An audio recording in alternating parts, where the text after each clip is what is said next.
I kept quiet. She placed her left foot on her lap.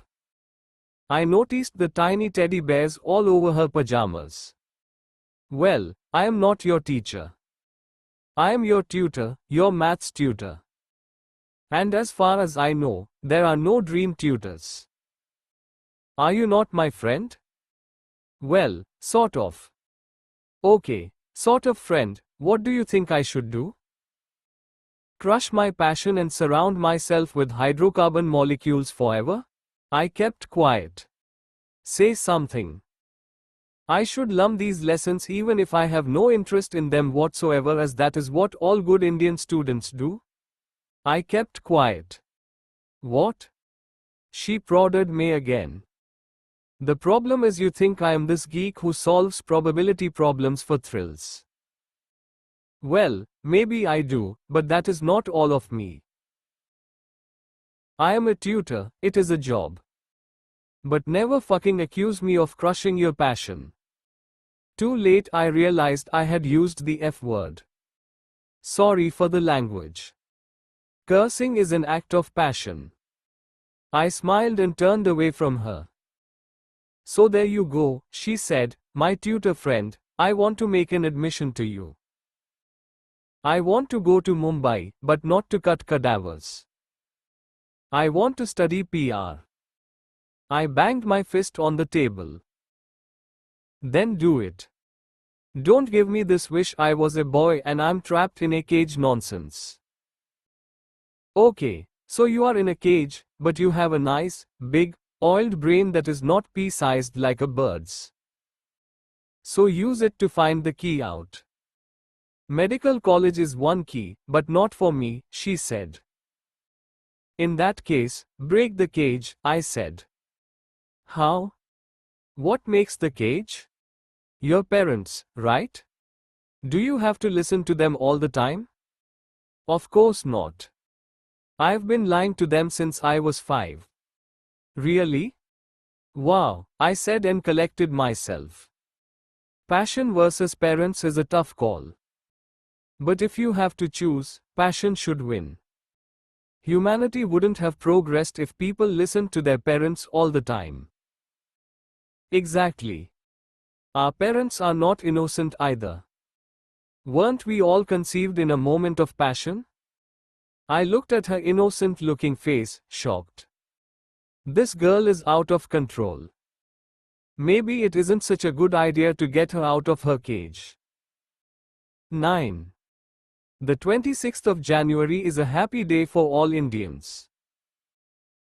Whether or not you feel patriotic, it is a guaranteed holiday in the first month of the year. I remember thinking it would be the last holiday at our temple shop since we were scheduled to move to the new mall on Valentine's Day. Apart from the deposit, we had spent another 60,000 to fit out the interiors. I borrowed 10,000 from my mother, purely as a loan. Isha's dad refused to give any money. Me, even though I had said no, took the rest in loan from Bittu Mama. The night before Republic Day, I lay in bed with my thoughts. I had invested 110,000 rupees. Rupees. My business had already reached lakhs. Should we do a turf carpet throughout? Now that would be cool for a sports shop. I dreamed of my chain of stores the whole night. Stop shaking me, Mom, I want to sleep, I screamed. Can't the world let a businessman sleep on a rare holiday? But Mom didn't shake me. I moved on my own. I opened my eyes. My bed went back and forth too. I looked at the wall clock. It had fallen on the floor. The room furniture, fan and windows vibrated violently. I rubbed my eyes. What was this? Nightmares? I stood up and went to the window. People on the street ran haphazardly in random directions. Govind, my mother screamed from the other room, hide under the table. It is an earthquake. What? I said and ducked under the side table kept by the window in reflex. I could see the havoc outside. 3 TV antennas horned the opposite building fell down. A telephone pole broke and collapsed on the ground. The tremors lasted for 45 seconds, the most destructive and longest 45 seconds of my life. Of course, I did not know, and then a strange silence followed the earthquake. "Mom," I screamed. "Govind, don't move," she screamed back. "It is gone," I said after 10 more minutes had passed. "You okay?" I came out to the living room. Everything on the wall, islanders, paintings and lampshades, lay on the floor. "Govind," my mother came and hugged me. Yes, I was fine. My mother was fine too. "Let's get out," she said. "Why?" "The building might collapse." "I don't think so," I said as my mother dragged me out in my pajamas. The street was full of people. "Is it a bomb?" A man spoke to the other in whispers. "Earthquake. It's coming on TV." "It started in Bhuj," a man on the street said. "Bad?" The other man said. "We felt the tremors hundreds of kilometers away. Imagine the situation in Bhuj," another old man said. "We stood out for an hour. No, the foundation of our building, or for that matter any in our pole, had not come loose." Meanwhile, rumors and gossip spread fast. Some said more earthquakes could come. Some said India had tested a nuclear bomb. A few parts of Ahmedabad reported property damage. Stories rippled through the street. I re-entered my house after 2 hours and switched on the TV. Every channel covered the earthquake. It epicentered in Bhuj, though it affected many parts of Gujarat. Reports suggest that while most of Ahmedabad is safe, many new and upcoming buildings have suffered severe damage. The reporter said as tingles went down my spine. "No, no, no." I mumbled to myself. "What?" My mother said as she brought me tea and toast. "I have to go out." "Where?" "Navrangpura." "Now," I said and wore my slippers. "Are you mad?" she said. "My shop, Mom, my shop," is all one said as I ran out of the house. The whole city was shut. I couldn't find any autos or buses. I decided to run the 7-kilometer stretch. I had to see if my new store was okay. Yes, I just wanted that to be okay. It took me an hour to get there. I saw the devastation en route. The new city areas like Satellite suffered heavy damage. Almost every building had their windows broken. Those buildings that were under construction had crumbled to rubble. I entered Navrangpura. Signs of plush shops lay on the road. I reasoned that my new, ultra-modern building would have earthquake safety features. I gasped for breath as I ran the last 100 meters. Sweat covered my entire body. "Did I miss the building?" I said as I reached my lane. The mayhem on the street and the broken signs made it hard to identify addresses. I retreated, catching my breath. "Where is the building?" I said to myself as I kept circling my lane. I found it, finally. Only that the 6 stories that were intact a day ago had now turned into a concrete heap. I could not concentrate. I felt intense thirst. I looked for water, but I only saw rubble, rubble and more rubble. My stomach hurt. I grabbed it with my left hand and sat on a broken bench to keep my consciousness. The police pulled out a laborer, with bruises all over. Cement hags had fallen on him and crushed his legs. The sight of blood made me vomit. No one in the crowd noticed me. 1,10,000, the number spun in my head. Unrelated images of the day my dad left us flashed in my head. Those images had not come for years. The look on his face as he shut the living room door on the way out.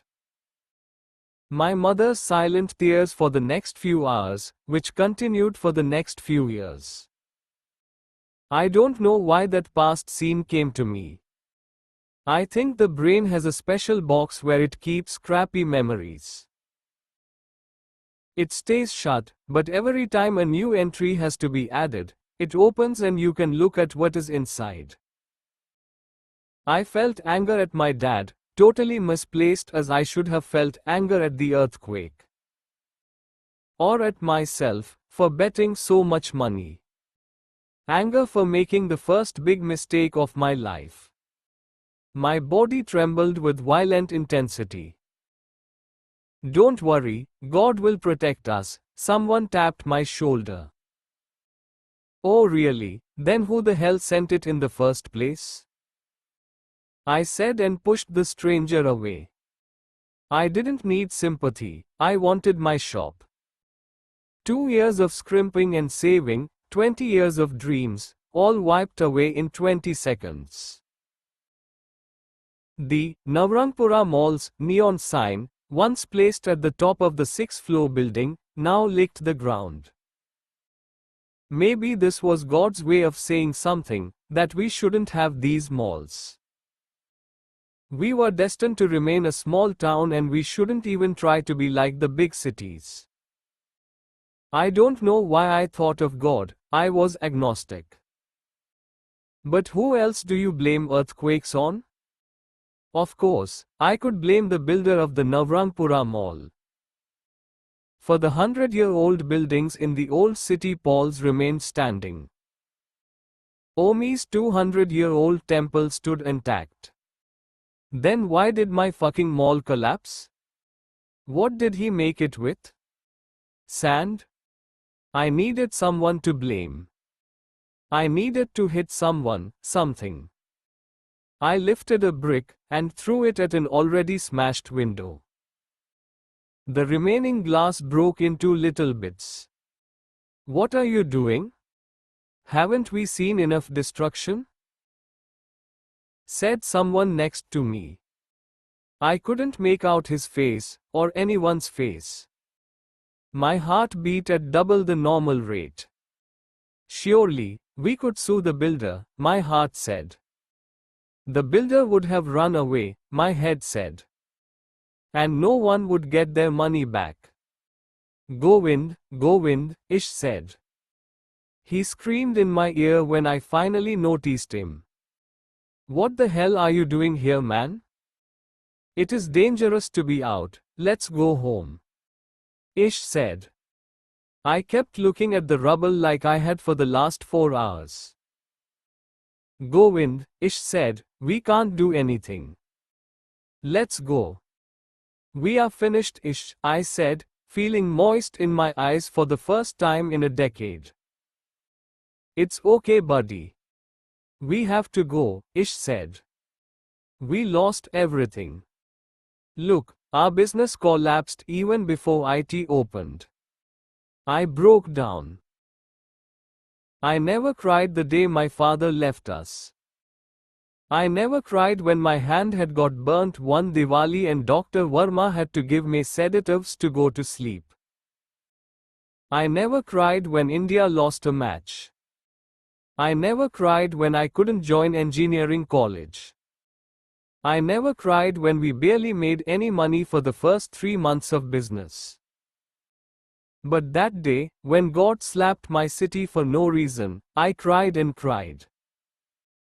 Ish held me and let me use his shirt to absorb my tears.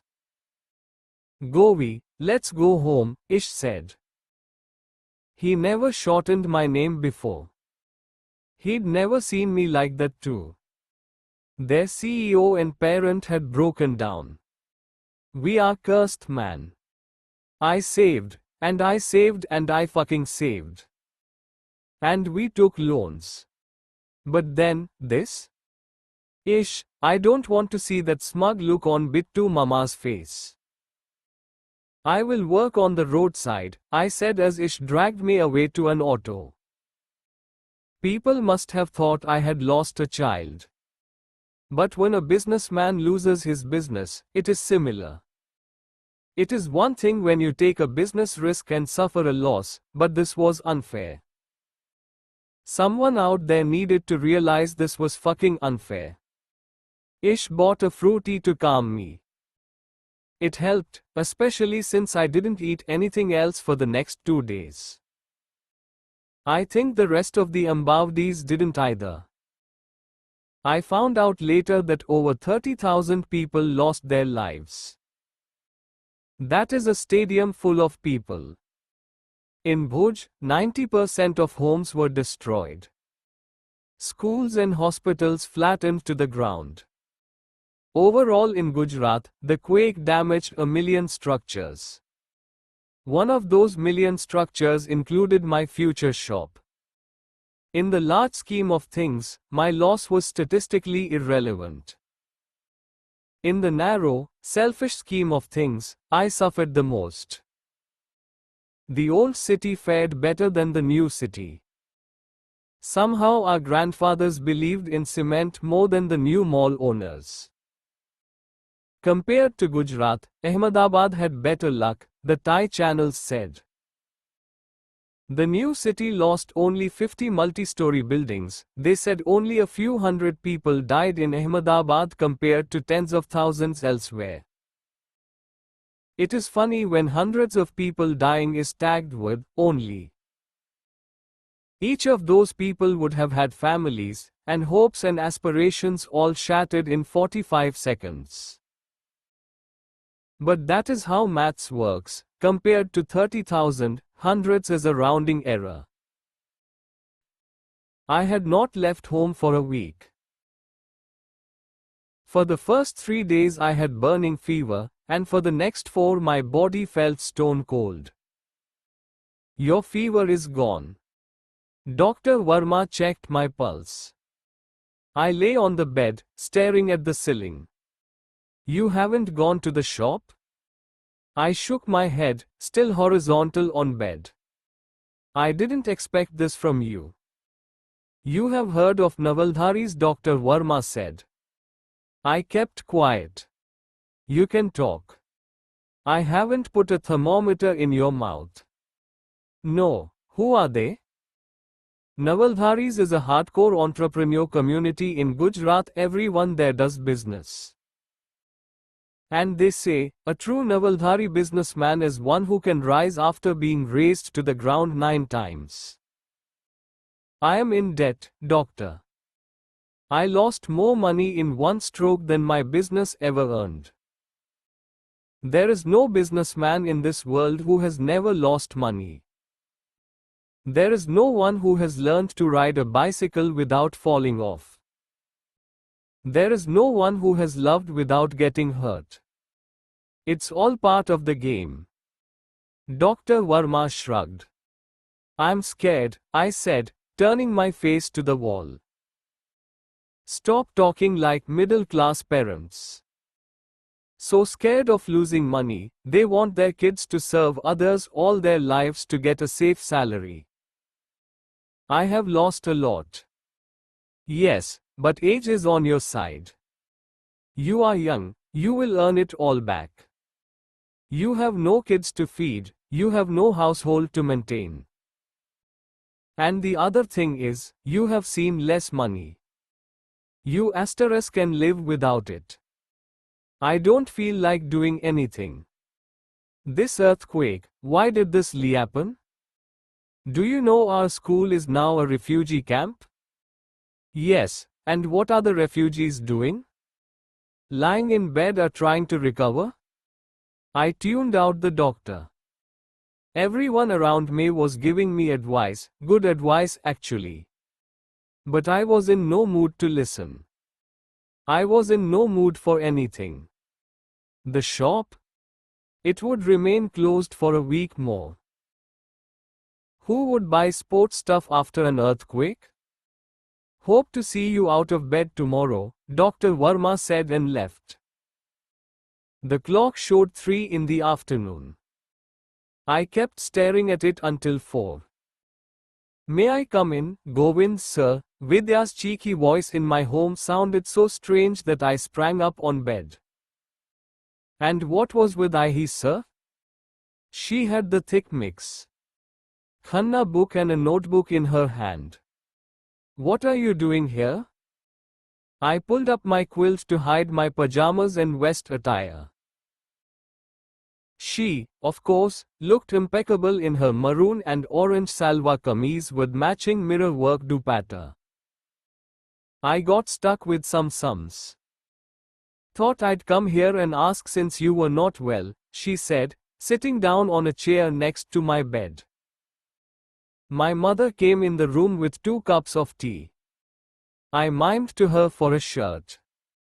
You want a shirt? She said, making my entire signaling exercise futile. What sums? I asked curtly after Mom left. Maths is what I told my mom. Actually, I wanted to give you this. She extended the voluminous M.L. Khanna tome to me. What was that for? To solve problems while bedridden? My mother returned with the shirt and left. I held my shirt in one hand and the M.L. Khanna in another. Modesty vs curiosity, I shoved the shirt aside and opened the book. A handmade, pink greeting card fell out. The card had a hand-drawn cartoon of a boy lying in bed. She had labeled it Govind, in case it wasn't clear to me. Inside it said, "Get well soon," in the cheesiest kiddie font imaginable. A poem underneath said, "To my maths tutor, passion guide, sort of friend, one cannot fully understand your cruel loss, but one can try. Sometimes life throws curved balls and you question why. There may be no answers, but I assure time will heal the wound. Here is wishing you a heartfelt, get well soon. Your poorest performing student, Vidya." It's not very good, she murmured. I like it. I am sorry about the sort of friend. I am just. I said. It's okay. I like the tag. Makes it clear that studies are first, right? I nodded. How are you doing? I overcame my urge to turn to the wall. Life goes on. It has to. Maybe an air-conditioned mall is not for me. Of course, it is. It isn't your fault. I am sure you will get one here one day. Think about this, aren't you lucky you weren't in the shop already when it happened? Imagine the lives lost if the mall was open. She had a point. I had to get over this. I had to re-accept lead to Mama's smug face. I returned her M.L. Khanna and kept the card under my pillow. Ish said you haven't come to the shop. The shop is open? I said. Ish and Omi met me every evening but never mentioned it. Yeah, you should see Baya struggle with the accounts at home. Take tuitions for him, too, she giggled. I'll leave now. About my classes, no rush really. I'll be there next Wednesday, I called out. Nice girl, my mother said carefully. You like her? No. Horrible student. Ish and Omi came at night when I had finished my unappetizing dinner of boiled vegetables. How are you running the shop? My energetic voice surprised them. You sound better, Ish said. Who is doing the accounts? I said and sat up. Omi pointed at Ish. And? What is it? A 2-for-1 sale? We haven't given any discounts all week, Ish said and sat next to me on the bed. Ish pulled at my pillow to be more comfortable. Wait, I said, jamming the pillow with my elbow. What's that? Ish said and smiled as he saw an inch of pink paper under my pillow. Nothing. None of your business, I said. Of course it was his business, it was his sister. Card? Omi said. Yes, from my cousin, I said. Are you sure? Ish came to tickle me, to release my death grip on the pillow. Stop it, I said, trying to appear light-hearted. My heart beat fast as I pinned the pillow down hard.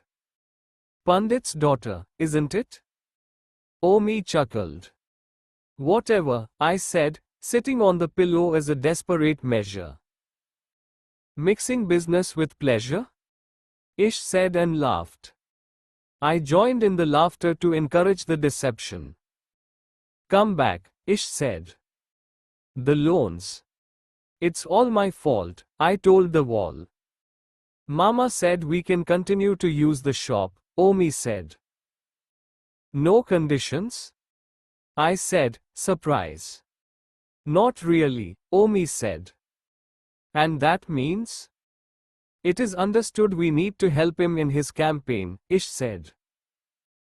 Don't worry, you don't have to do anything. Omi and I will help. We have to pay his loan back fast. We have to, I said.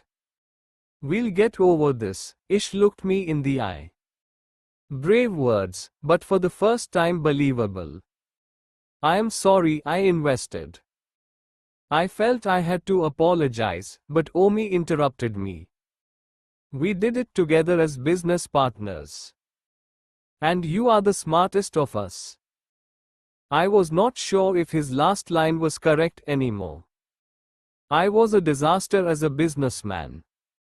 See you tomorrow, I said. After they left, I pulled out the card again and smoothed the creases. I read the card 8 times before falling asleep. My break from work brought out hidden skills in my friends. Save a few calculation errors, they managed the accounts just fine. They tabulated daily sales, had their prices right and had offered no discounts.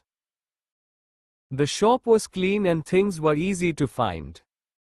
Maybe one day I could create businesses and be hands-off. I checked myself from dreaming again. India is not a place for dreams. Especially when you have failed once. I finally saw the sense inherent in the Hindu philosophy of being satisfied with what one had, rather than yearn for more. It wasn't some cool philosophy that ancient sages invented, but a survival mantra in a country where desires are routinely crushed. This shop in the temple was my destiny, and earning that meager income from it my karma. More was not meant to be. I breathed out, felt better and opened the cash drawer. Pretty low for 2 weeks. But first the earthquake, and now the India-Australia series, Ish said from his corner. People really don't have a reason to play anymore, Omi said. No. It's fine. What's happening in the series? I said. I had lost track of the cricket schedule. India lost the first test. 2 more to go. The next one is in Calcutta, Ish said. Damn. 1 days? 5 of them, yet to start, Omi said. I wouldn't get my hopes high. These Australians are made of something else.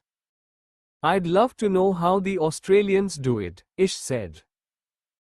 Mama's arrival broke up our chat. Samosas, hot, careful, he said, placing a brown bag on the counter. In my earlier avatar, this was my cue to frown, to comment about the grease spoiling the counter. However, the new post-quake Govind no longer saw Mama as hostile. We sat in the sunny courtyard having tea and samosas. They tasted delicious. I think samosas are the best snack known to man. Try to forget what happened, Mama sighed. I have never seen such devastation. How was your trip? Omi said. Mama had just returned from Bhuj. Misery everywhere. We need camps all over Gujarat. But how much can Parekh ji do? Mama had stayed up nights to set up the makeshift relief camp at the Belrampur school. Parekh ji had sent truckloads of grain, pulses and other supplies. People had finally begun to move out and regain their lives. We'll close the camp in 3 weeks, Mama said to Omi, and I can go back to my main cause, Ayodhya. The camp had won Mama many fans in the neighborhood. Technically, anyone could seek refuge. However, a Muslim family would rarely go there for help. Even if they did, camp managers handed out rations but emphasized that everyone in the camp was a Hindu. Despite this soft discrimination, the new me found it a noble exercise. Mama, about your loan, I turned to him, but he did not hear me. My son is coming with me to Ayodhya. You guys should join, he said. He saw our reluctant faces and added, I mean after you restore the business. We can help here, Mama, Omi said. Is there any project after One He Camp? Oh yes, the Spoonful of Mud campaign, Mama said. We looked puzzled. We are going to Ayodhya for a reason. We will get gunny bags full of soil from there. We will go to every Hindu house in Belrampur and ask them if they want a spoon of mud from Rama's birthplace in their house. They can put it in their backyard, mix it with plants or whatever. A great idea from Parekh ji. I saw Parekh ji's twisted but impeccable logic. No one would say no to a spoonful of soil from Ayodhya. But with that, they were inadvertently buying into the cause. Sympathy for people fighting for Ayodhya would be automatic. And sympathy converted well into votes. Mama noted the cynicism in my expression. Only a marketing strategy for a small campaign. The other party does it at a far bigger scale. I picked up another samosa. It's okay, Mama. Politics confuses me, I said. I can't comment. We will help you. You have saved our livelihood. We are forever indebted. You are my kids. How can you be indebted to your father? Business is down, but on the revised loan installments. But Mama cut me again. Forget it, sons. You faced a calamity. Pay when you can. And now you are members of our party, right? Mama stood up to hug us. I half-heartedly hugged him back. I felt sick owing people money. Mama, I am sorry. One was arrogant, rude and disrespectful. I realize my destiny is this shop. Maybe God intended it this way and I accept it, one said. We are all like that when young. But you have started believing in God? Mama said and beamed. I'm just less agnostic now. Son, this is the best news I've heard today, Mama said. Something good has come out of all this loss. A man dragged a heavy wooden trunk into our shop. Who's that? Oh, Pandit ji? I said. Pandit ji panted, his white face a rosy red. He arranged the trunk on the floor. A sports shop closed down. The guy could not pay. He paid me with trunks full of goods. I need cash, so I thought I will bring this to you. I have no cash either, I said as I offered him a samosa. Pandit ji, business is terrible. Who's asking you for cash now? Just keep it in your shop. I'll send one more trunk. Whatever sells, you keep half and give me half. Just this one trunk is worth 10,000. I have 6 more at home. What say? I took in the trunks as I had no risk. We needed a miracle to move that many goods. Of course, I wasn't aware that the second test match of the India-Australia series would be won. Mama introduced himself to Pandit ji. They started talking like grown-ups do, exchanging hometowns, castes and subcastes. We are late, Ish whispered, but loud enough for Mama and Pandit ji to hear. You have to go somewhere? Mama said. Yes, to a cricket match. One of the students we coach is playing, Ish said, avoiding Ali's name. Omi downed the shutters of the shop. Omi signaled and all of us bent to touch Mama's feet. My sons, Mama said as he held a palm over our heads and blessed us. Don't worry about that idiot from that stupid team. You creamed them, Ish said to Ali. We returned from a neighborhood match. Ali's side had won with him scoring the highest. Ali lasted 8 overs. Ish looked pleased that the training was finally showing results. However, our celebratory mood dampened as the opposing team's captain kicked Ali in the knee before running away. Will they hurt me again? Ali said. No, because I will hurt them before anyone touches you, Ish said, kissing Ali's forehead. Ish would make a good father. Not like his own father who never said one pleasant sentence. Omi picked up a limping Ali. I'll take him to the shop, Omi said. And ask Ma to make him some turmeric milk. You guys get dinner, whatever he wants. I want kebabs, Ali said promptly. Kebabs? In the shop? I hesitated.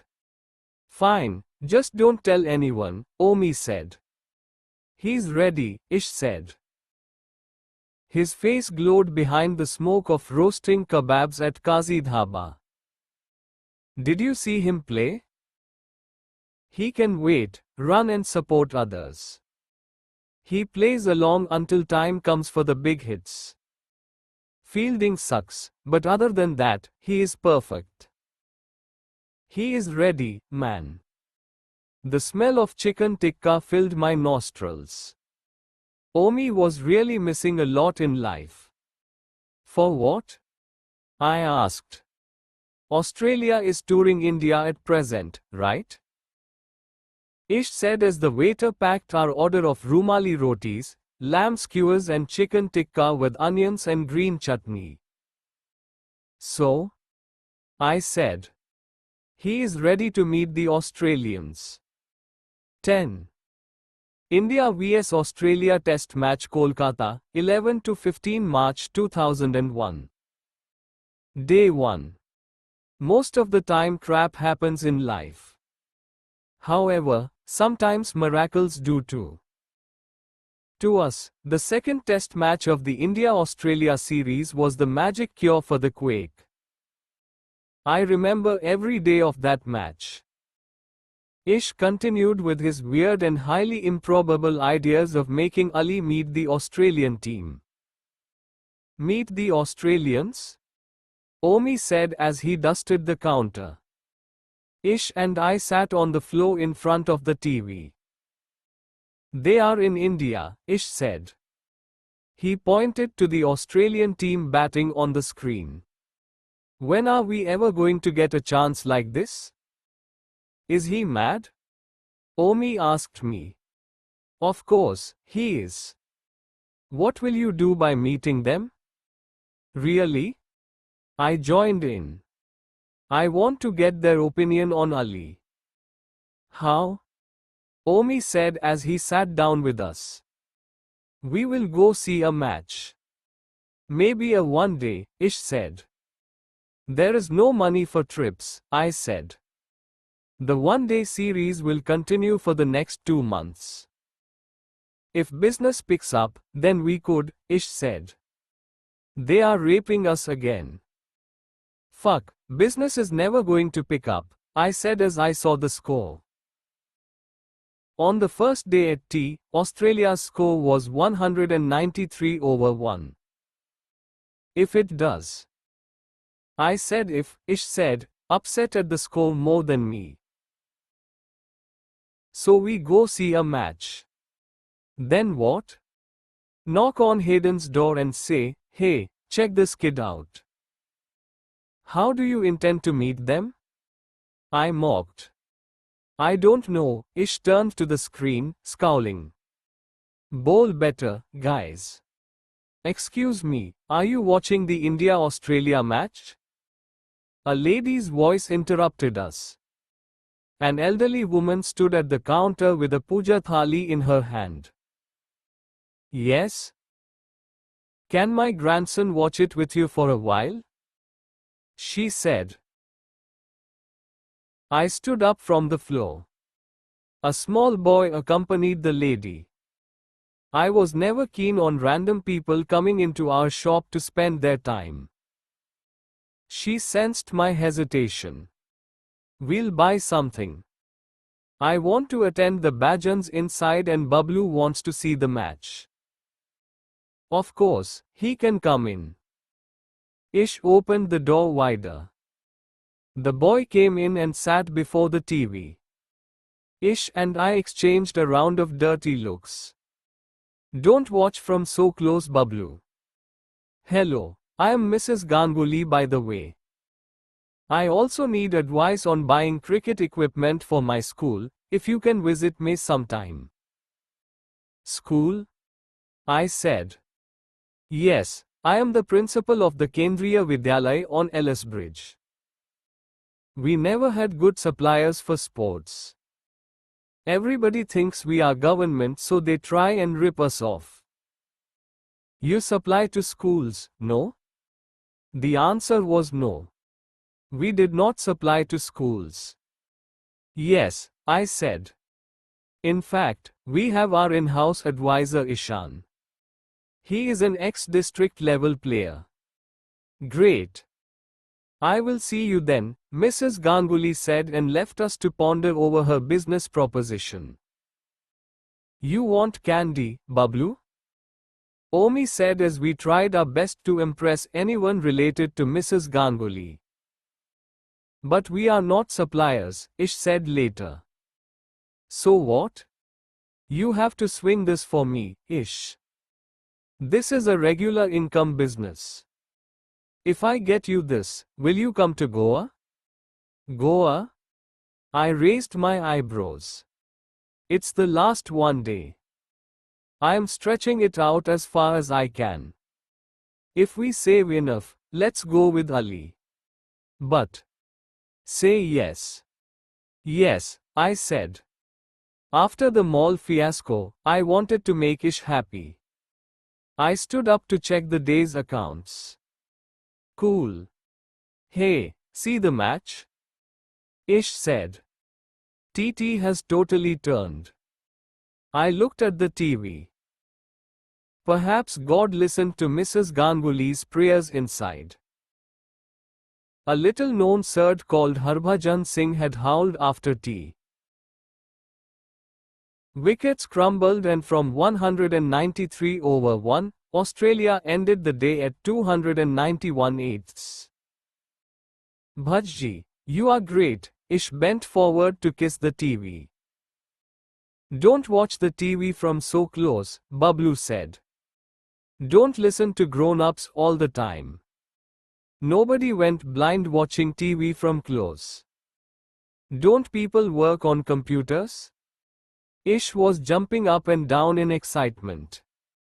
Mrs. Ganguly came in 2 hours later to pick up Bablu. She bought him 2 tennis balls. I was tempted to throw them in for free, but she might take it the wrong way. Here, she said, giving me her card. We have a board meeting every Monday. Why don't you come and tell us how you can help? We had 4 days to prepare. The board would be in a better mood if India won this match. Sure, we will see you then, I said and slipped a candy to Bablu. Day 2. The only way to describe the second day of the match was depressing. From 291 eighths, Australia dragged on their first innings to end at a healthy 445 all out. The Indians came out to bat and opener Ramesh got out for no score. Who the fuck is this Ramesh? Connection quota, Ish said. But it wasn't only Ramesh who sucked. Tendulkar scored 10, others even less. Dravid scored the highest at 25. The second day ended with India at 128 eighths. Ish tore his chapatis with anger over dinner. These Australians must be thinking, why even bother to come and play with India? Pray for a draw. With a draw there is hope of sales. Else we should change our business. Sports is the wrong choice in our country. I passed the dal to Omi. They have 20 million people. We have 1 billion, growing at 2% a year. Heck, we create in Australia every year. Still, they cream us. Something is wrong about this. Should we open another flower shop? There will always be a demand for that in a temple, I said. Ish ignored me. He mumbled something about avoiding a follow-on, which looked pretty difficult. Day 3. The next morning I don't know why we even bothered to switch on the TV. India struggled to stretch their first innings, but packed up before lunch at 171. All out. And the Australians have asked India to follow on, the commentator said, and I slapped my forehead.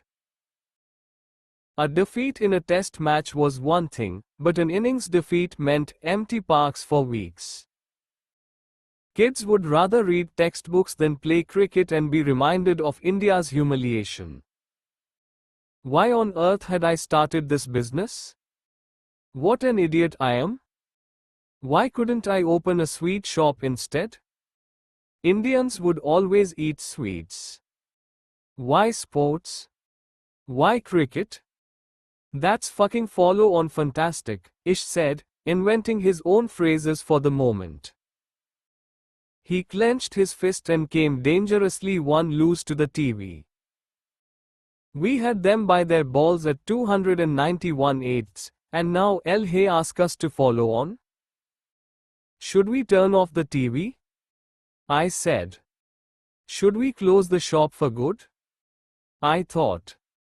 Wait, I want to see this. I want to see how our team makes eye contact when they lose so badly, Ish said. They are not making eye contact. You are just watching them on TV, Omi said. If this match is a draw, I will treat you all to dinner. Okay, 2 dinners, Ish said. For its second innings, India made one change. It replaced the opener Ramesh with another new guy called Laxman. The team is full of people with contacts. Everyone is getting their turn today.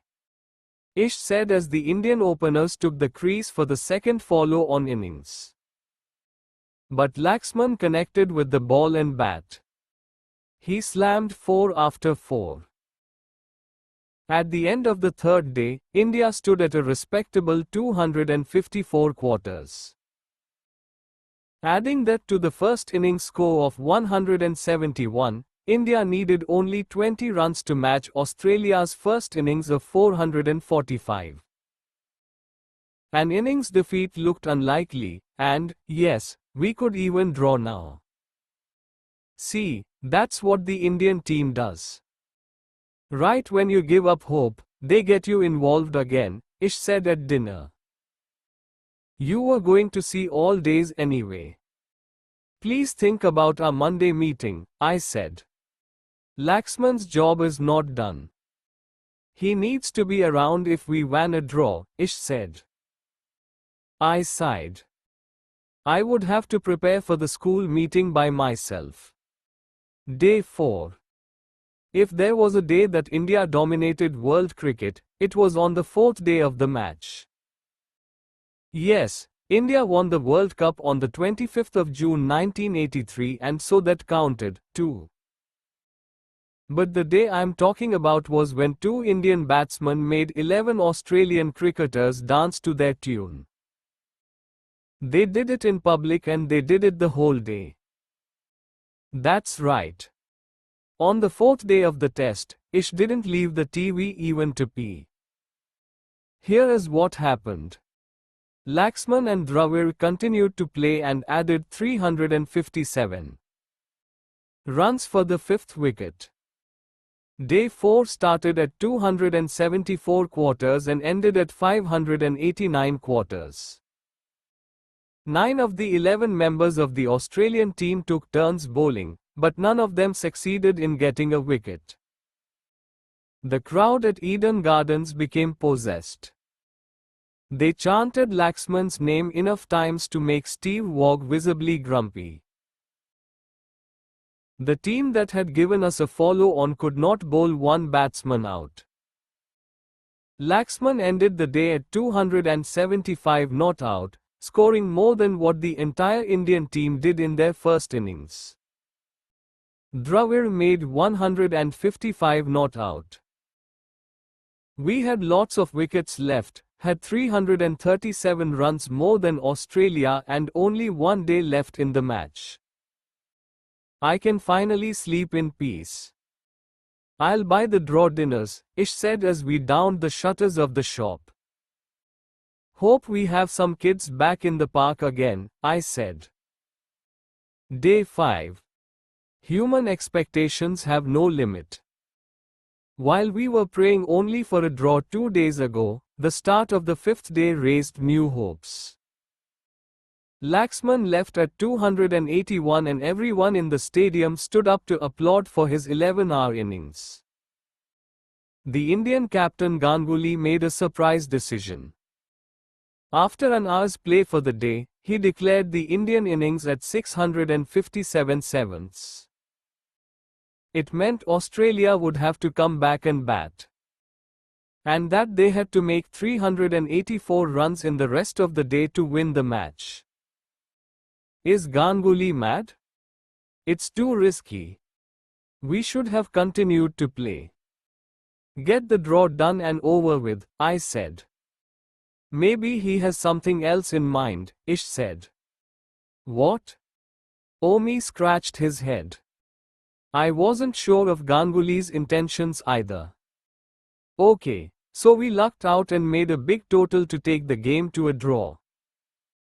But why did the captain declare when he could have played on until there was no time left?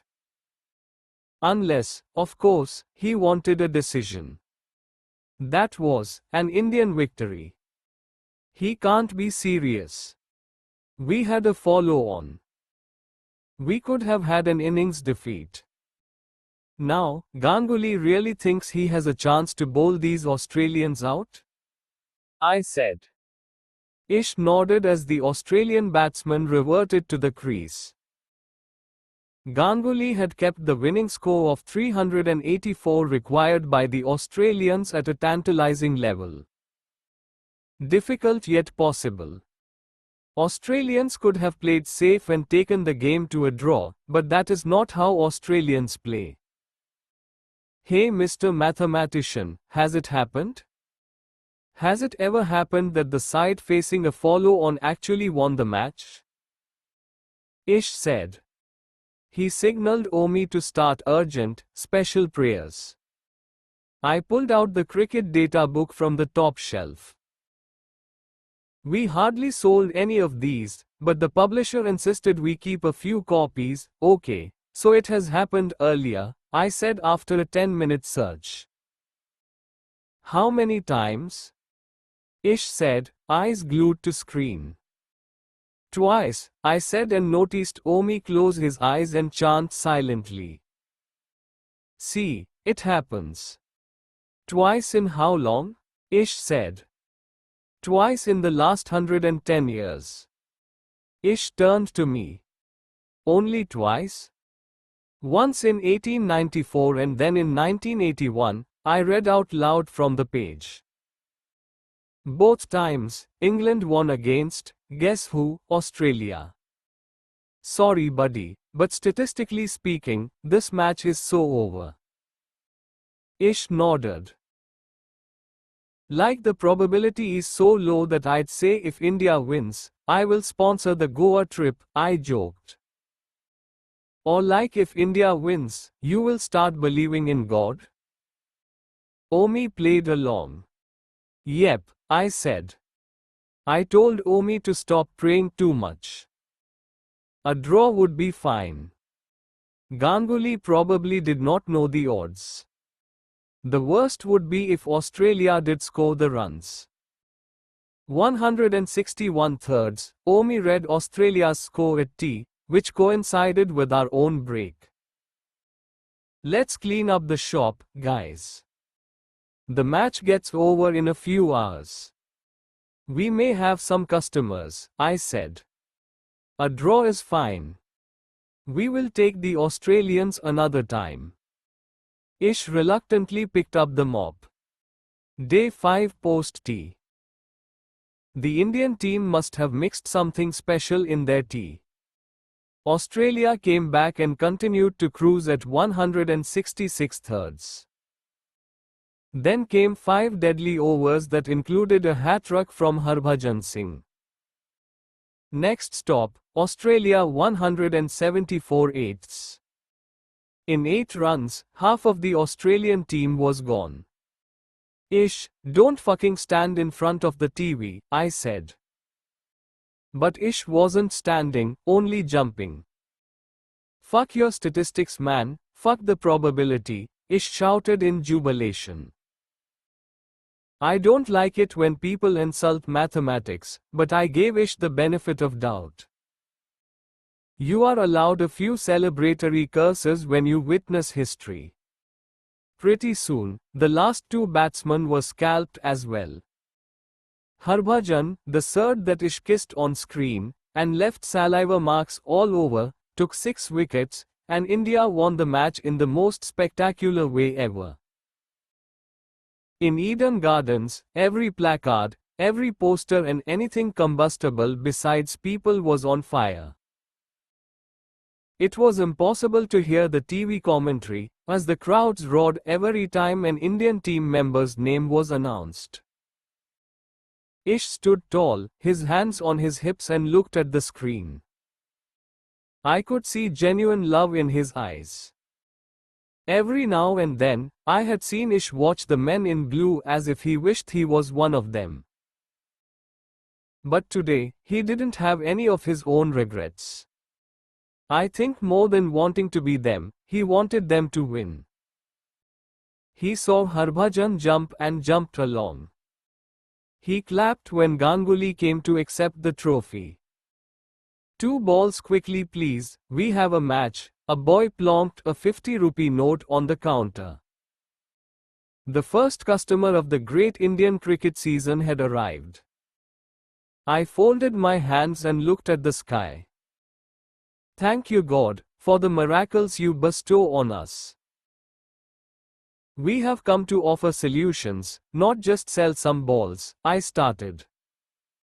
I had delivered my first line perfect. The preparations until 2 last night better be worth it, I told myself. We were in the principal's office in the Kendriya Vidyalaya. The office was in a poor state, with rickety furniture and dusty trophies. Like most government offices and buildings, old files piled up high on several cupboards.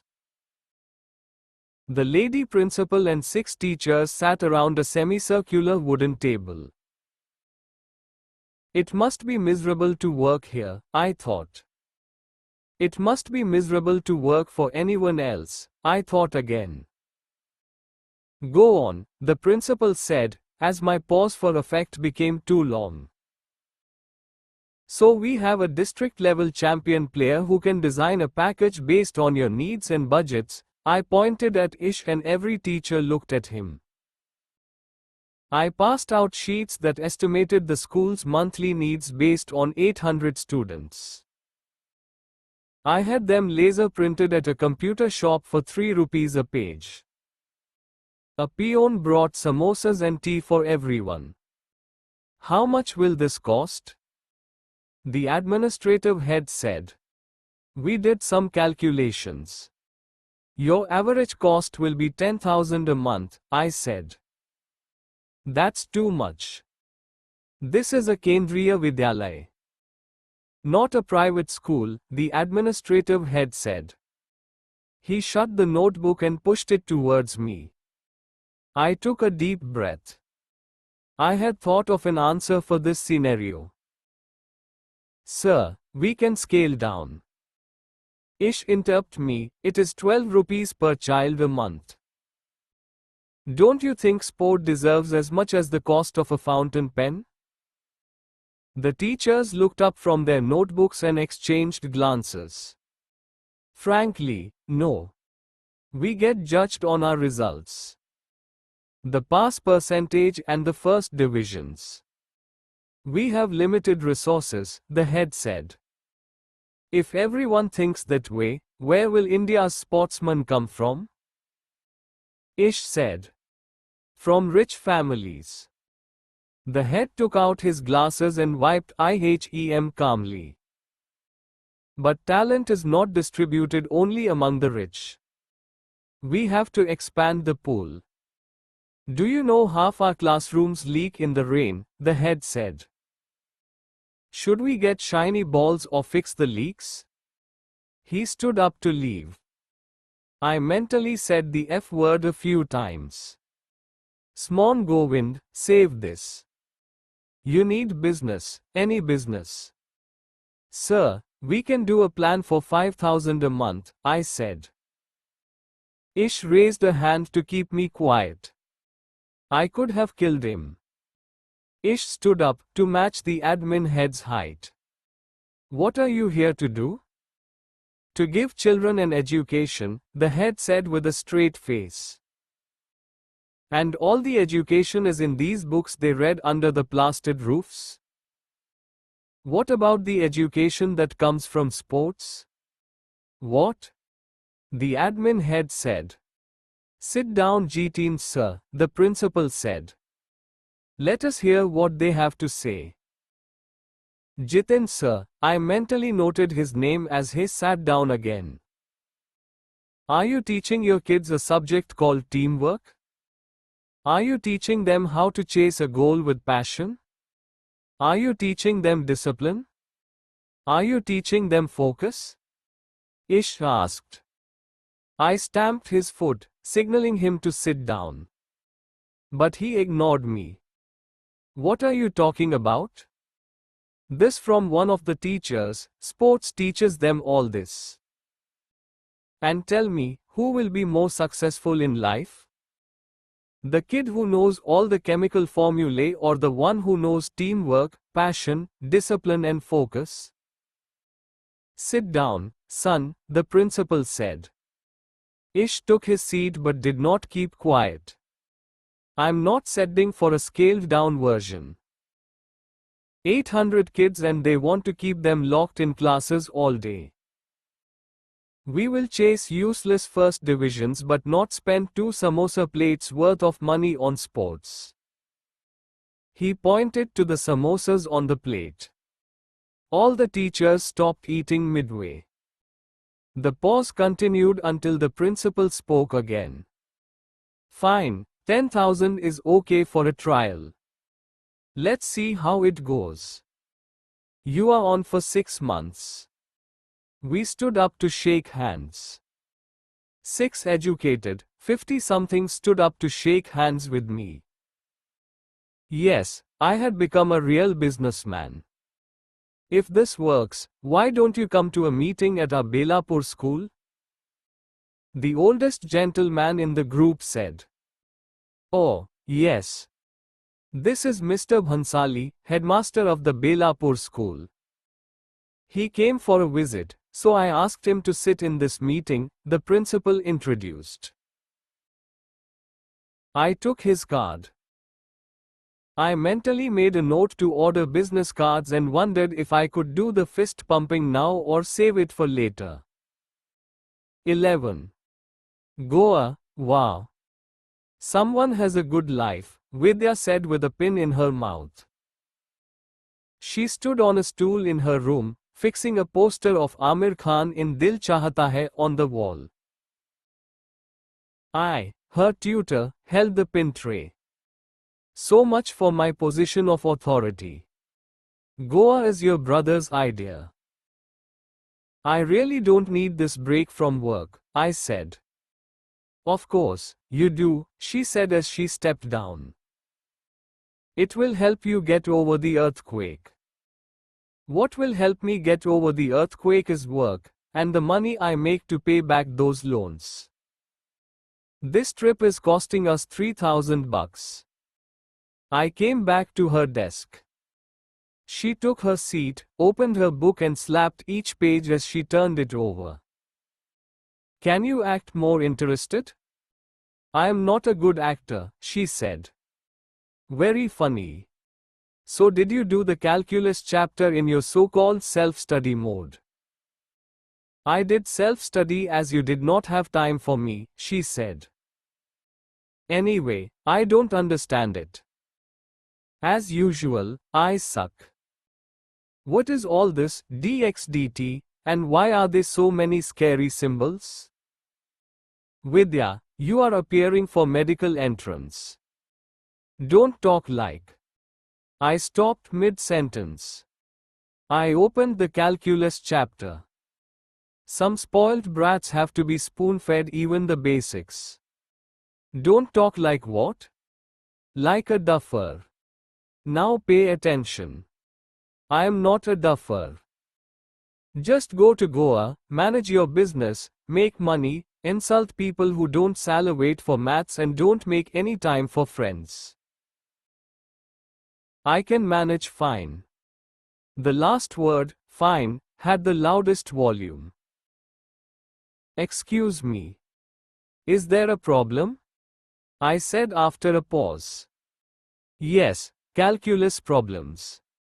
Can we please start? I explained calculus to her for an hour. Try the exercises in the end. And read the next chapter by the time I come back, I said as I finished class. She kept quiet. Vidya, why is it that sometimes making you talk is like extracting teeth? I am like this only. You have a problem? Only you have the right to ignore people? She threw back. Her eyes turned moist and her long fingers trembled. Before moisture turned to rain, I had to exit. I'll be back in 4 days, I said as I headed to the door. Who cares? She said from behind me. Eat on time and don't stay up late, said Ali's dad as the train signal went off. Ali was too excited to care for his dad's instructions. He reserved the top berth for himself and climbed up. Omi said his pre-journey prayers. Ali's Ammi doesn't care. He is a piece of my heart, Ali's dad said, and his eyes became moist. Sometimes I wish I had not married again. I wrapped the cash and tickets in plastic and placed it inside my socks. Traveling with a 12-year-old and 2 other grown-up kids, this responsibility had to fall on me. It is okay, Chacha. See, now you can go to your election rally in Baroda, I said. That's right. I cannot leave Ali with his ummi for 4 days. Are you getting a ticket this year? I said as I chained our suitcase to the lower berth. The train began to move. No, no. I am not that senior in the party. But I will be helping Lahe Belrampur candidate. Ali beta, don't jump between berths, Ali. His voice trailed off as the train picked speed. Ish pulled Ali's arm and drew him into his lap. Say bye properly, Ish said. Kuda Hafiz, Abba, Ali called out as the train left for sunnier climes. Organizers. We have to meet the organizers. Let us go in, I said. A hairy arm stopped me. The arm belonged to a security guard outside the VIP stand. 30,000 people here want to go in there. Who are you? Autograph hunters? Say it, Ish said to me in a hushed voice. Get your senior. I want to talk to him. Why? The hairy guard said. I flashed out a card. It said, Zubay Singh, Chairman, Wilson Sport. Pandit ji had once met the chairman of the biggest sports company in India. I had borrowed the card from his trunk. I own Wilson Sports. We want to talk about some endorsement deals. Now will you cooperate or? The security guard broke into a sweat and called his manager. I repeated the story to him. He called the senior most security person who came in a suit. I made a fake phone call pretending to talk about 10 crore rupees business orders. He remained skeptical. I ended another call in Gujarati and his face softened. Gujarati? He said. I stared at him, trying to decipher the better answer. In India, you don't know whether someone will like you or hate you because you are from a certain place. Yes, I said guardedly. Oh, how are you? He said in Gujarati. Thank God for India's various regional clubs. I just landed from Ahmedabad, I said. Why have you come without an appointment? He said. I came to see the match. I saw the Australians play and thought maybe we could find a brand ambassador. Why Australian? Why don't you take an Indian? A totally irrelevant question, but it hinted at his growing belief in us. Can't afford the Indian team. The good players are too expensive. The bad ones, well, tell me, will you buy a bat endorsed by Ajit Agarkar? The guard nodded. He spoke into a microphone hanging from his ear and turned to us. One of you stay with us, the security head said. He will, I said and pointed to Omi. One guard will accompany you. What about the kid? He has to go? Oh yes, he is in the campaign. You see, we are doing a coach and student theme. The gates creaked open. The guards frisked us to the point of molestation. Finally, we made it to the enclosure. We walked through the posh, red fiberglass seats and sat down in an empty row. We had the best view in the stadium. We came after the Indian innings had ended.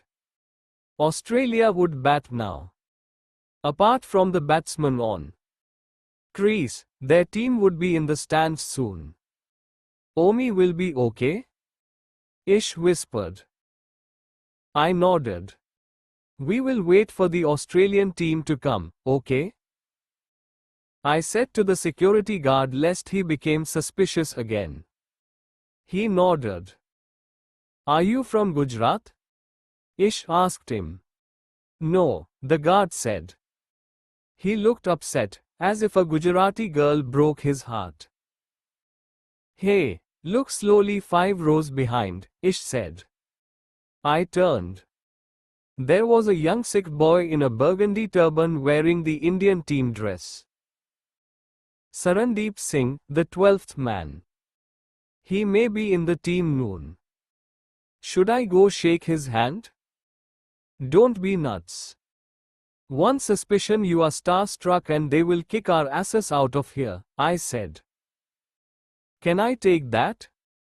Ali said as waiters in white uniforms walked around with soft drinks. Pretend you own a 200 crore company. Go for it, Ali, I said. Soon we were all drinking Fanta in tall glasses. Thank God, law sponsors. Murmurs rippled in our stand. Everyone turned back to see men in yellow dresses emerge from the dressing room. Ish clutched my hand tight as he saw the Australian team members. They came and sat 2 rows ahead of us. That is Steve Waugh, the Australian captain, Ish whispered in my ear. I could hear his heart beat through his mouth. I nodded and a deep breath. Yes, everyone was there, Bevan, Lehman, Simons and even McGrath. But we didn't come here to check out the Australian team like awestruck fans. We were here for a purpose. Ish bhaiya, there is Ponting, in the pads. He is one down, Ali's scream ruined my effort to act placid.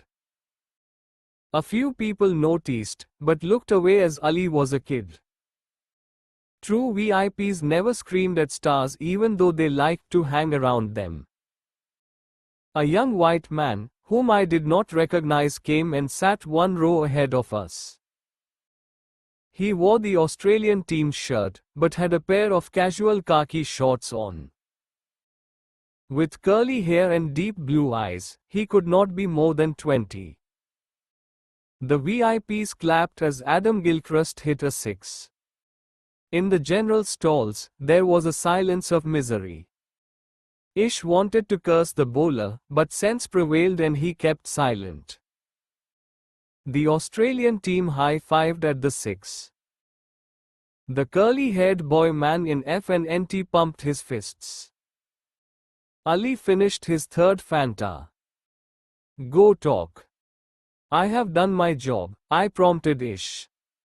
After a few overs, let the match settle, Ish said. Australia lost their first wicket of Hayden at a score of 70 and there was a dignified applause in the VIP enclosure. Ponting was cheered by teammates as he went out to take the crease. Srinath dismissed Ponting 3 balls later. Ish could not contain himself any longer. Yes, go Srinath go, Ish cheered as I stopped him from standing up on his chair. A few people smirked at the quality of low life making it to the VIP stands these days. Bevan, already padded up, left for his innings. The curly-haired boy man turned around to look at Ish. Go, India go. We can do this. Series win, Smon we are 2-2, Ish said to himself. The boy man stared at us.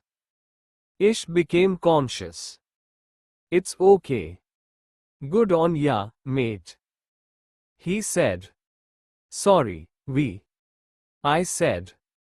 I'd do the same thing if it were my team, he said.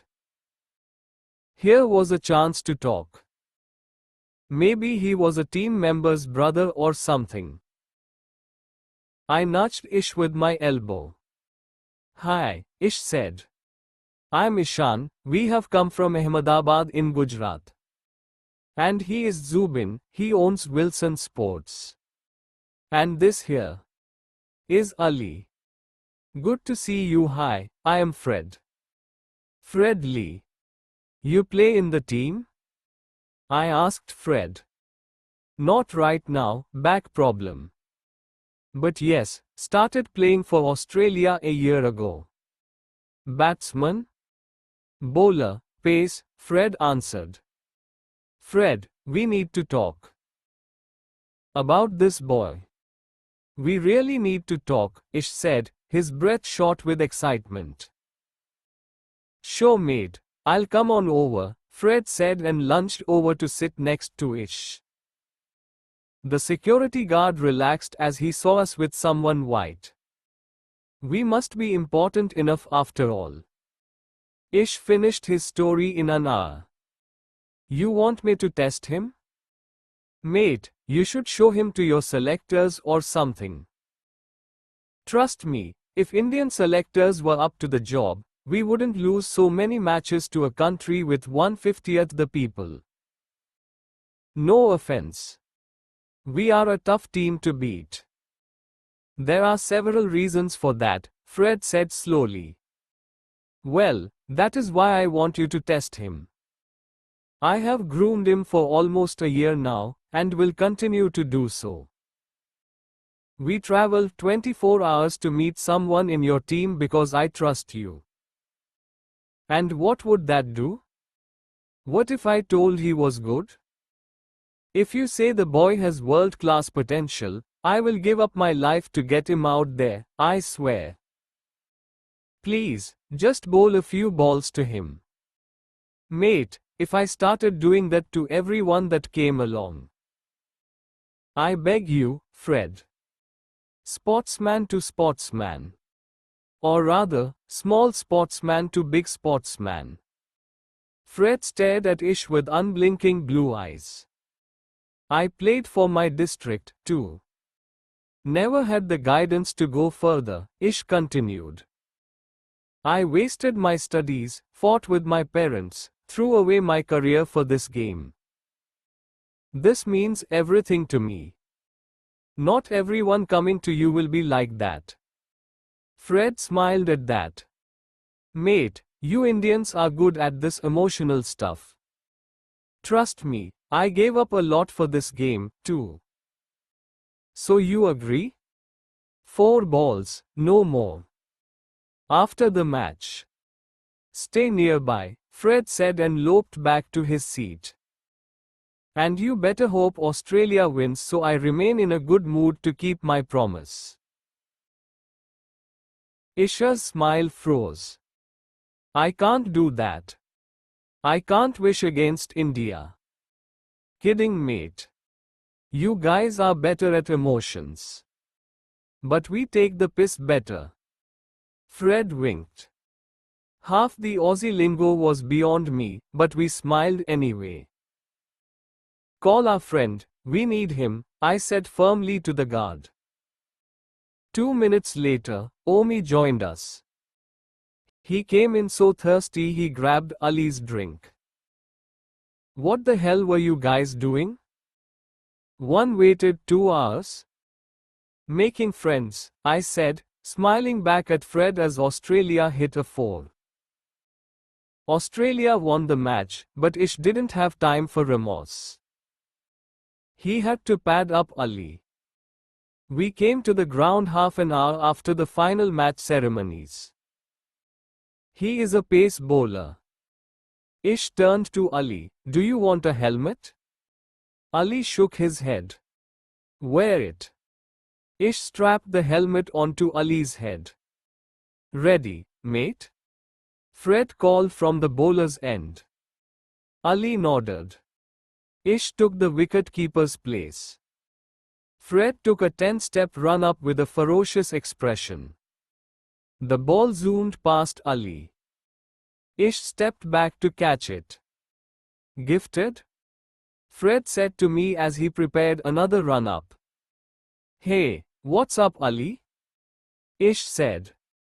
I cannot see. The ball is white. And the foreigner makes scary faces. Ignore the face.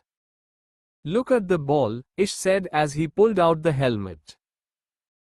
Omi ran to adjust the black screen on the boundary. Fred bowled a perfect second delivery. Ali struck this time. The bat deflected the ball 45 degrees. The ball stayed low but did not bounce until it crossed the boundary. 6. Bloody hell. Where did that come from? Fred said.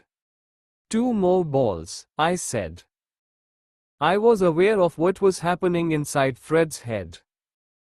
The feeling of being trampled, mutilated and vanquished by a mere boy had only begun. Fred's third ball went for a 4 and the last one for a 6. His face looked more humiliated than scary.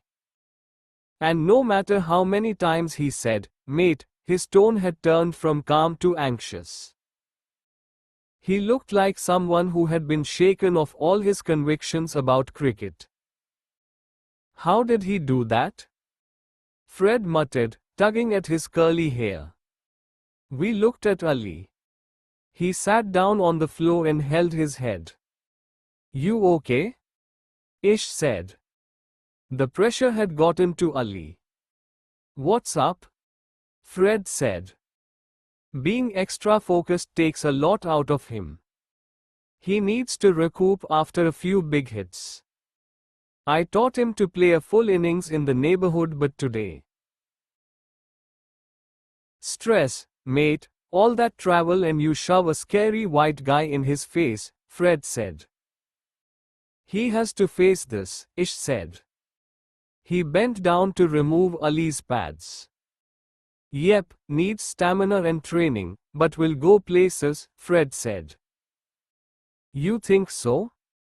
That's Fred's verdict.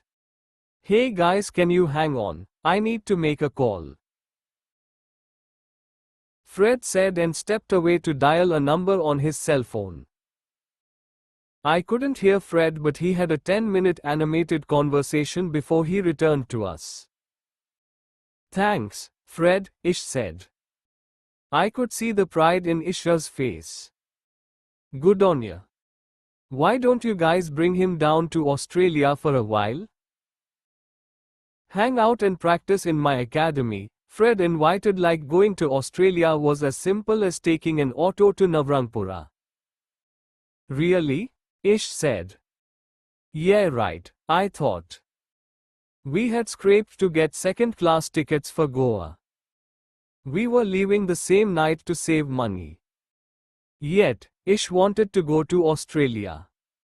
We can't, Fred, I intervened. Why? Fred asked. Can't afford it. I don't own a cricket business. What? I run a small cricket shop.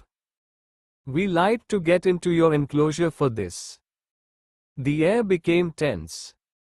Holy moly, Fred smiled, you guys. Some gumption. Anyway, I am no rich guy either, like your Indian team players. So that's cool by me. But you could have got into trouble there if caught. I had to make sure Ali gets tested by the best, Ish said. Then get him to Australia. I leave India tomorrow. How big is your business? It is kind of small, Ish said. And tickets are expensive. Well, one of my ex-girlfriends works with Qantas. Let me see what I can do. Fred said as we walked back. It is just Ish and Ali, right? That's fine, I said quickly. No, we are partners, Fred. Either we all come together or not. We need 4 tickets, Ish said. Hang on, Fred said as he stepped away to make another call. All right, Fred said as he returned. I can do 4 tickets. Wow, Ish exclaimed. Look Ali, this is because of you. Ali smiled. But July is better, Fred said. It is winter in Australia and tickets are cheaper. July works, I said. We can't come in the summer vacation, that's peak sales season. I figured apart from the tickets, there would be expense on passports, visas and living expenses during the trip. I needed some time to save for that. I didn't have to do it, but it's not every day you get to go international. 12. There is some junk around here.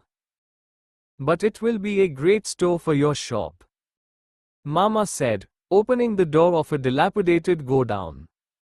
Sunlight hit the room for the first time in years. Two rats scurried across on unsteady legs. We navigated our way through empty gunny bags, stacks of bricks and abandoned masonry. It will take weeks to organize this. Oh me, we will need 6 lights on the ceiling, I said. It's 15 feet by 15 feet. A good size, Mama said. Mama, what rent do you want for this? I said. I had decided to go into wholesale business.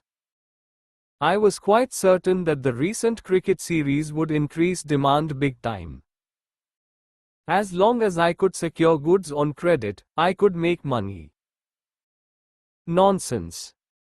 A father does not take rent from his son, Mama said. I hated such form of benevolence. I had estimated the godown's rent as half of the shop. It had no frontage to make it suitable for retail.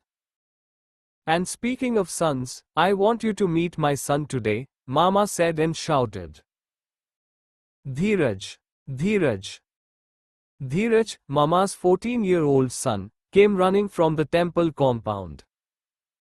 His Spider-Man t-shirt and jeans contrasted with the plate of vermilion and saffron paste that he was carrying in his hand. Baba, here you are. Let me put the tilak, Dheeraj said. Dheeraj put a tilak on Mama's forehead. Meet your brothers, Mama said. Govind, Ishan and, of course, Omi. Hi, I said. The cricket shop owners. I love cricket, the boy said in a voice that had just broken into adolescence. So young, yet he helps me with my campaign after school, Mama said with pride in his voice. 2 trips to Ayodhya already. Put tilak on your brothers, son. Dheeraj put tilak on our foreheads too. I have to finish puja. Ish bhaiya, you have to give me cricket tips someday. Sure, run along, Mama said. We came out of the godown. Mama bolted the door. How is it going, Mama? You need me? Omi said. Flections are only 6 months away. In a few months, the rallies will start. I have to show Parekh ji what a brilliant job I can do. I took out 10 100 rupee notes and placed them in Mama's hand. Rent for the godown, Mama, I said. Leave it no, he said. Don't say no, Mama. 1 a.m. already obligated to you. Business is looking up. We will repay your loan soon, too, one said. Hello, Pandit ji? Can you hear me? One said. One received a call from Pandit ji a month after one had opened the godown. The temple bells made it hard to talk and I had to strain my ears to hear his voice on the horrible line. I have had enough, Govind. I want to marry my daughters off and go back to my Kashmir. I know Pandit ji, I said. He had told me this story a dozen times. Yes, but last week a nice family came to our house. They have 2 sons, both based in London. They will take both my daughters. Want to do it as early as possible. In one ceremony? Yes, imagine the saving. But if it is one ceremony, they want it in style. I have sold the godown, but I need a buyer for the goods. How much is the stock worth? 2 lakhs of sale value. Of which retailers like you took 20% margin, and one kept another 10%. The true cost is around 1,40,000. I'll take it for 1 lakh. I said on impulse. Ish and Omi looked at me in surprise. What crazy scheme was I up to now? 1,40,000 is the cost, and now you want to buy it off me at a loss? I am buying everything. Give me the money by next month, you can take it for 110, Pandit ji said. I said 1 lakh. No more. I said in a firm voice. When can you take the stock? The go-down buyer needs possession fast. Pandit ji said. Today, I said. When I told Ish and Omi about the deal later, worry lines crisscrossed their foreheads. I saw a gold mine trade. India had performed great in the recent series. The summer vacations would start in a few weeks. If I sold it all, I could double my money. You know what you are doing, right? Ish was doubtful. I looked at him. My risks had let him down before. Yet, you can't do business without taking bets. Yes, I do. Do you trust me? Of course, he said. But his daughter is gone. What? I said, puzzled. You had a thing for her, Ish reminded me. Oh, I said and looked away. You have no idea who has a thing for whom, buddy, I thought. Business exploded in the next 3 months. Every Indian kid played cricket in May and June. Experts had called the India-Australia series historic. The actual matches had taken place during the exams. The pent-up cricket fix came out properly only in the vacations. Is this how Harbhajan grips the ball? A 7-year-old tried to fit the cricket ball into his tiny fist. Laxman and my batting styles are identical, said another boy in the park. Customers at the temple shop tripled. Our wholesale business fared even better. Retailers never stopped calling. What? Pandit ji is going back to Kashmir? Anyway, 2 boxes of balls in City Mall sports shop? Said one. I've taken over Pandit ji's business. Call us, we deliver in 2 hours, I told another large shop in Satellite. No, cash down only. Ahmedabad has no quality stock. You want now, pay now, one said to a credit seeker. I kept track of cash, Omi did deliveries, while Ish manned the shop. When schools reopened, he also looked after the monthly supply business. We now supplied to 4 schools. It took a national holiday on the 15th of August for us to have a quiet day at the shop. We should have kept kites. Look at the sky, that's easy money, one said as I counted cash. Hurry up with the accounts, Omi said. Mama wants us there by 4. Mama had planned his rally on Independence Day, the same day as Ali's dad had planned a speech for his party's candidate. What's more, both the rallies took place at the same venue, at the opposite ends of Nana Park. We will get there by 4. But guess what's our profit for the last 4 months? I faced the 2. Both shrugged. 70,000, I said. 70 what? Ish said. That's right. Out of which 40,000 will be used to repay our loans. The remaining 30 is ours, I said and passed on a bundle of notes to each of them. Who decides how to cut this money? Ish said. I do. Any problem? I said and realized I had come across too firm. Nope. So, how many loans do we have left? Only 20,000 more, if you count the interest. We will repay all by the end of the year, I said and locked the safe. I kept the key in my shirt pocket. I stood up to do a stock inventory in the godown. Hey, Govind, Ish said as he pulled my arm down. What? Australia, he said. Swan, we have discussed it. Yes, it was nice to meet Fred and Ali is good. Just the visas cost 3,000 each. Fred is giving the tickets, Ish said. But we will still spend a lot. I'd imagine at least 10,000 a head, or 40,000 for the four of us, I said. I wanted to go as well, but I couldn't afford to spend so much on a junket. Here is my 10, Ish said and tossed the bundle back to me, my contribution to the Australia fund. I looked at Ish and Omi. These guys are nuts. Super nuts. Take this money home and toss the bundle at your dad. You need to. Dad is only going to find another reason to curse me, Ish said. Here's mine.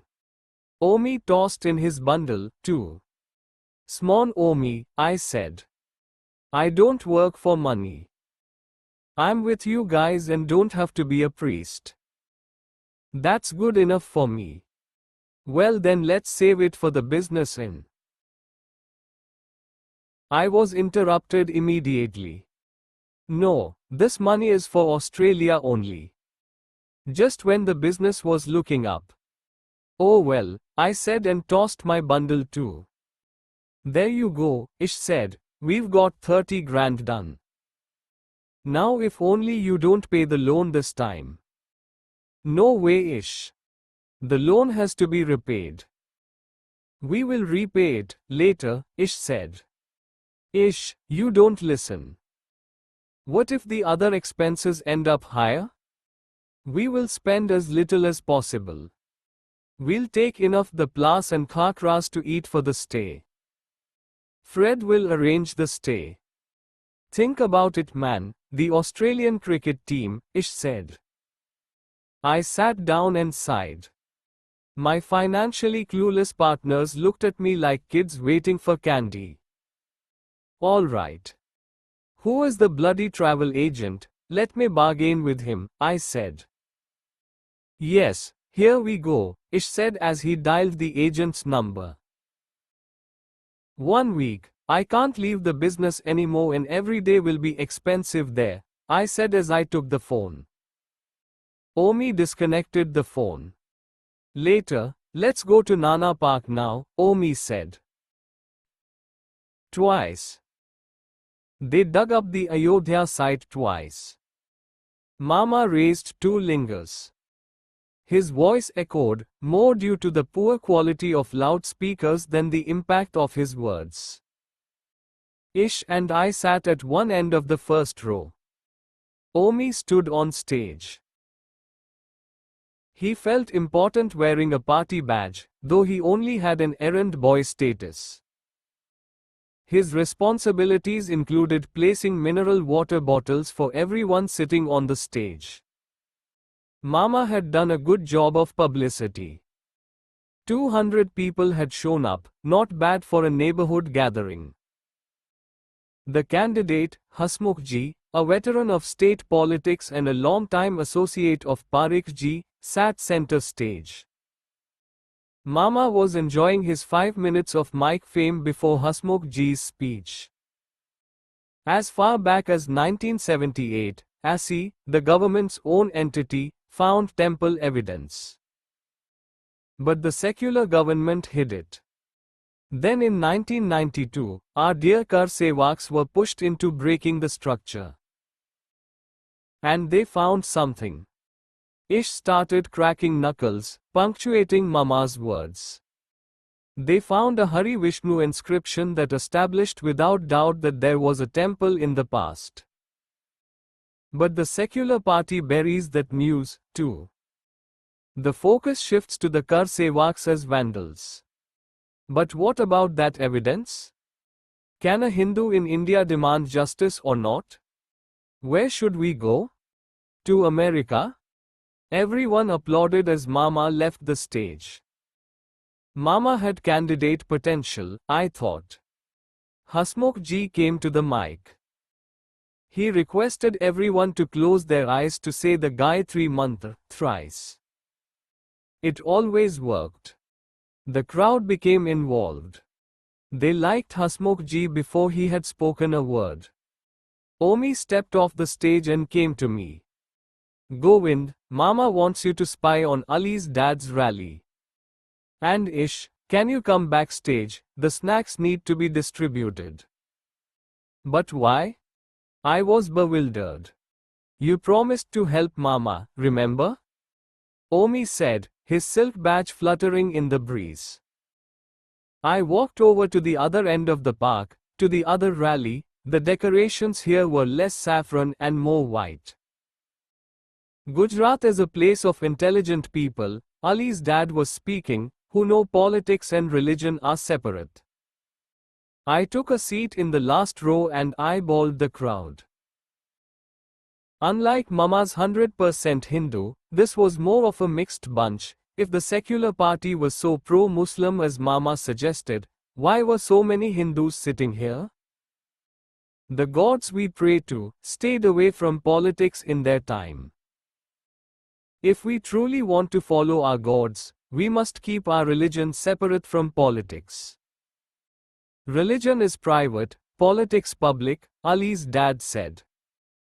You a party member? Someone asked me. I shook my head. I guessed he was Hindu. How about you? I said. Yes, Tor generations, he said. Ali's father invited the main candidate, Ghulam Zian, on stage. As the septuagenarian began to talk, the microphones turned silent and the pedestal fans conked off. Murmurs ran along the crowd. Was it a power failure? No, as the event had its own generators. It's sabotage. The Hindu party did it, said one person in the crowd. Tension filled the air. People talked about raiding the Hindu rally. Let's teach those guys a lesson, a muscular man led the pack and lifted his chair. I wondered if I should run back and warn Mama. It's back. Ladies and gentlemen, please sit down. The power is back. Ali's father came to the stage with folded hands. The fans whirred again. One remembered the kissing chimpanzees and reconciliation mechanisms. But right now, there were no kisses. Only chairs that could be thrown every time the power went off. I stepped outside. I called a travel agent. We want to apply for 4 passports and visas to Australia. And don't give me a crazy price. I returned to Ghulam Zian's speech. Ali's dad spotted me and came over. Inayat, Govind bhai. What brings you here? Welcome, welcome. You speak well. You know Isha's plans to take Ali to Australia? I said. He told me, Inshallah, you will go. Ali mentions Ishan Bhai's name at least 10 times every day. Sometimes I feel Ishan Bhai is more his father than me. Goa, Australia, I never say no to him. Why isn't he here? Well, he and Omi are. At the other rally, isn't it? Don't worry, I understand. Your choice. I am a businessman. I have no interest in politics, I said. In fact, I'll go now. He fell into step with me. I'll come and say hello to Ishan Bhai. I wanted to tell him it was a terrible idea for him to come to Mama's rally. Politics may be his pastime, but for Mama it was life and death. I kept quiet as we walked back to Mama's rally. Hasmukh Bhai was still on, with lots of hand gestures. Put your hand on your heart. Don't you feel wronged as Hindus? And if we had the best culture and administration thousands of years ago, why not now? Mama saw us from the stage and pointed a finger. A few people in the crowd looked at me and Ali's father. Hey, who is that? A party worker said. The crowd booed at us. Ali's dad's beard looked extremely out of place. Get lost, you traitor, said a person from the crowd. Let's teach him a lesson, said another. Hasmukh ji stopped talking. Luckily, he kept quiet. Ali's Abba raised his hand to wave to Mama and Hasmukh ji. Go away, Ali's Abba, I murmured without looking at him. Omi came running to me and grabbed my hand. What the hell are you doing? I sent you to spy and you bring back another spy? Ali's dad heard Omi and looked at me. I shook my head. He gave me an all-knowing smile and turned to walk back. I don't give a fuck about this, I shouted back. I doubt he heard me. 13. First Goa.